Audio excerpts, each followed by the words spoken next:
જ્યારે આ દુર્ઘટના બની ત્યારે મને સમાચાર મળ્યા.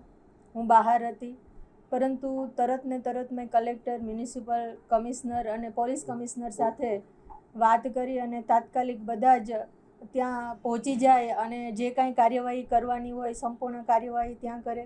સાથે સાથે પોલીસ કમિશનરને એ પણ સૂચના આપી કે આવા પ્રકારના જેટલા પણ ગેમ ઝોન હોય તાત્કાલિક બધા જ અત્યારે બંધ કરવામાં આવે અને સંપૂર્ણ કાર્યવાહી કરવામાં આવે.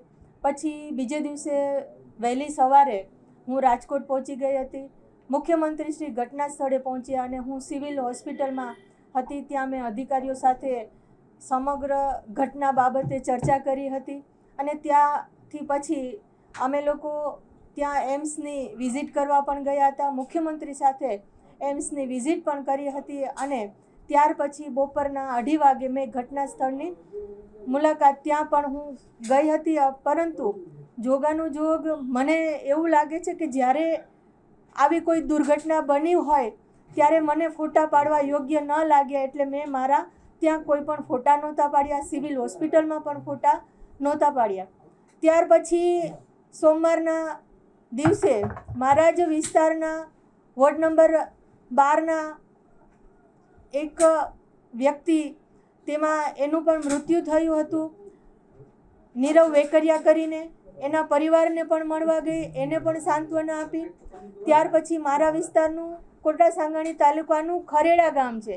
એ ખરેડા ગામમાં પણ એક યુવાનનું મૃત્યુ થયું આ દુર્ઘટનામાં. એમના પરિવારને પણ મળી હતી. ત્યાર પછી લોધિકા તાલુકાનું સાંગણવા ગામ છે, ત્યાંના જીતુબા કરીને છે, એમના પરિવારના પણ 5 વ્યક્તિ આ દુર્ઘટનામાં એક્સપાયર થયા હતા. એમની સાથે પણ સતત હું ફોનમાં સંપર્કમાં હતી. આમ સમગ્ર દુર્ઘટના દરમિયાન હું લોકોની વચ્ચે હતી. ત્યારબાદ સીટની રચના કરી. મુખ્યમંત્રી સાથે એક મીટિંગ પણ આ બાબતે મેં ગાંધીનગર કરી. સીટની રચનામાં એક પણ ગુનેગારને છોડવામાં નહીં આવે. જ્યારે આટલા બધા લોકોએ 27 લોકોએ પોતાના જીવ ગુમાવ્યા છે, ત્યારે એક મહિલા તરીકે મને પણ દુઃખ છે. હું પણ એક માં છું. મને પણ તકલીફ થાય છે કે જ્યારે આપણને થોડીક પણ વરાળ અડે અને આપણો હાથ બળી જાય છે, કેટલી તકલીફ થાય છે. ત્યારે આજે આટલા લોકોએ પોતાનો જીવ ગુમાવ્યો છે. સીટની રચના પણ થઈ છે અને કોઈ પણ ગુનેગારને છોડવામાં નહીં આવે. મુખ્યમંત્રી પણ એ દિશામાં કામ કરી રહ્યા છે અને સીટ પણ એ દિશામાં કામ કરી રહી છે. ભાઈ મેં વાત કરી જેમ કે જ્યારે દુર્ઘટના બની એ સમયે હું અહીંયા હાજર નહોતી, પરંતુ હું બીજા જ દિવસે સવારે અહીંયા પહોંચી ગઈ હતી. સૌથી પહેલાં હું સિવિલ ગઈ હતી, જે મેં વાત કરી.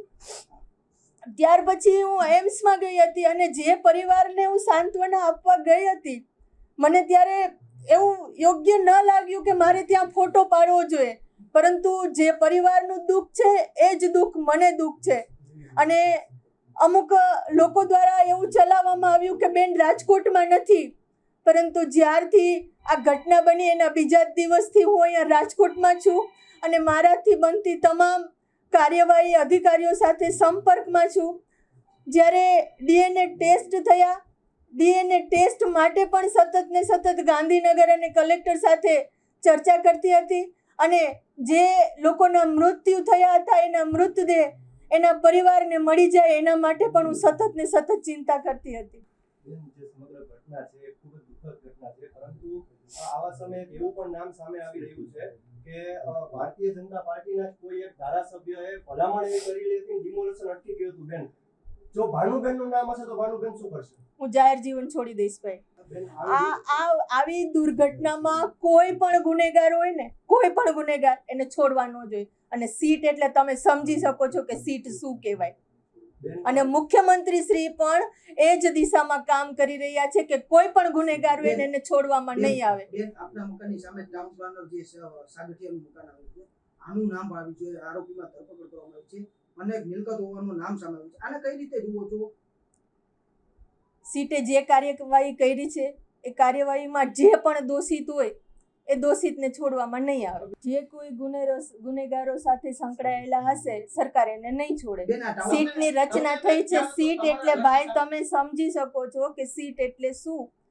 સતત તમે સીટની કાર્યવાહી જે થાય છે તમે આખો દિવસ મીડિયાને બતાવો છો, મીડિયાના માધ્યમથી લોકોને તમે જાણકારી આપો છો. એટલે સીટની રચના થઈ છે, સીટના માધ્યમથી જે કાર્યવાહી થાય છે, કોઈ પણ ગુનેગાર હશે એને છોડવામાં નહીં આવે.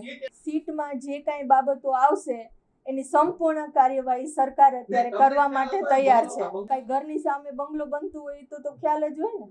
તો આ સાગઠિયાનું કઈ રીતે જુઓ છો બેન? આ એમનું નામ આવ્યું છે, એમ નહીં.